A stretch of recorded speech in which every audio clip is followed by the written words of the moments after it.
বাংলাদেশের পতাকা নিয়ে বিক্ষোভ করছেন পাকিস্তানিরা, স্লোগান দিচ্ছেন তুমি কে আমি কে বাংলাদেশ বাংলাদেশ।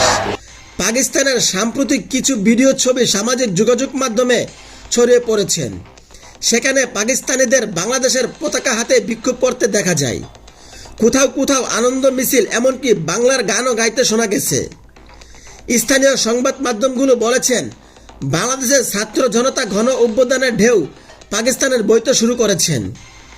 সে দেশের সরকার বিরোধী বিক্ষোভে প্রেরণা যোগাচ্ছে বাংলাদেশের ছাত্রদের সাহস ও আত্মত্যাগ। ছাত্র জনতার ভয়ে শেখ হাসিনা যেভাবে দেশ ছেড়ে পালিয়ে গেছেন, সেভাবে পাকিস্তানের সরকারও পালানোর স্বপ্ন দেখতে শুরু করেছেন আন্দোলনকারীরা। এই পরিস্থিতিতে বিজয় ও সাহসের প্রতীক হিসেবে বাংলাদেশের পতাকা হাতে বিক্ষোভে যোগ দিচ্ছেন অনেক পাকিস্তানি। অনেকে বাংলাদেশের ছাত্র শহীদদের প্রতি সম্মান জানাতে বাংলাদেশের পতাকা উড়াচ্ছেন।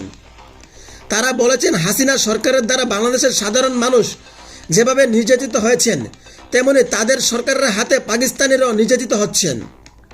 বর্তমানে পাকিস্তানদের আন্দোলন ক্ষমতাবানদের দমন পীড়নের বিরুদ্ধে। নির্যাতিত নিপীড়িত মানুষের প্রতিনিধি ঘোষণার এই নীতি বাংলাদেশের কোটা সংস্কার আন্দোলনও দেখা গেছে। বিক্ষোভে অনেক ছাত্র জনতা ফিলিস্তিনের পতাকা বহন করেছেন।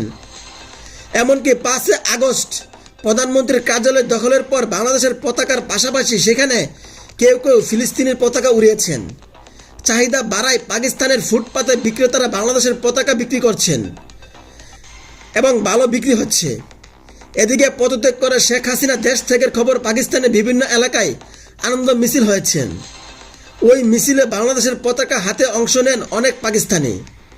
সেই সঙ্গে পথে ঘাটে মিষ্টি বিতরণ করে সাধারণ মানুষ। একটি ভিডিওতে দেখা যায় সড়কের বিভিন্ন পয়েন্টে মিষ্টি বিতরণ করেছেন কয়েকজন পাকিস্তানি।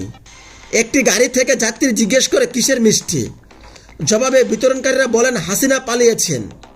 এতে উভয় উচ্ছ্বাস প্রকাশ করে এবং যাত্রী প্যাকেট থেকে মিষ্টি তুলে নেন। অপর একটি ভিডিওতে বাংলার গান গেয়ে বিক্ষোভকারীদের উজ্জীবিত করতে দেখা গেছে।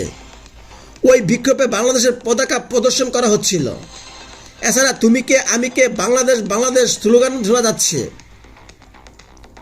বাংলাদেশের শেখ হাসিনার জুলুম নির্যাতনের বিরুদ্ধে ছাত্রদের বিজয়ের প্রতিক্রিয়ায় গত সপ্তাহ মূলত বেলুচিস্তানের বড় ধরনের সরকার বিরোধী বিক্ষোভ হয়। এর আগে আন্দোলনটি বেলুচিস্তান প্রদেশের চীন সমর্থিত বিমানবন্দরের প্রকল্পের বিরুদ্ধে ছিল, কিন্তু ক্রমশ তারা সরকার বিরোধী বিক্ষোভ রূপ নেয়। বর্তমানে বেলুচিস্তান স্টুডেন্ট এয়ারলাইন্সের নেতৃত্বে সেখানে বিভিন্ন কর্মসূচি পালিত হচ্ছে। বাংলাদেশের গুম হওয়া ব্যক্তিদের ফিরে আসা খবরে সেখানে অনুপ্রেরণা ছড়াচ্ছেন। গত সোমবার পাকিস্তানে কোয়েটার গুম হওয়া বেলুচে নেতাদের সন্ধানের দাবিতে বিক্ষোভ করেছেন স্বজনরা। পৃথকভাবে সাবেক প্রধানমন্ত্রী ইমরান খানের সমর্থকরাও নতুন করে মাঠে নেমেছেন।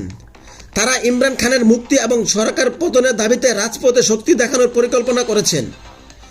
এই আন্দোলনে পাকিস্তানে তেহরিক-ই-ইনসাফের ছাত্র সংগঠন সামনে নেতৃত্ব দিচ্ছেন। দলটির আন্দোলনের প্রচারে বাংলাদেশের প্রসঙ্গ টেনে আনা হচ্ছে। বলা হচ্ছে বাংলাদেশের গণভবনের মতোই পরিস্থিতি শীঘ্রই পাকিস্তানে হতে যাচ্ছে।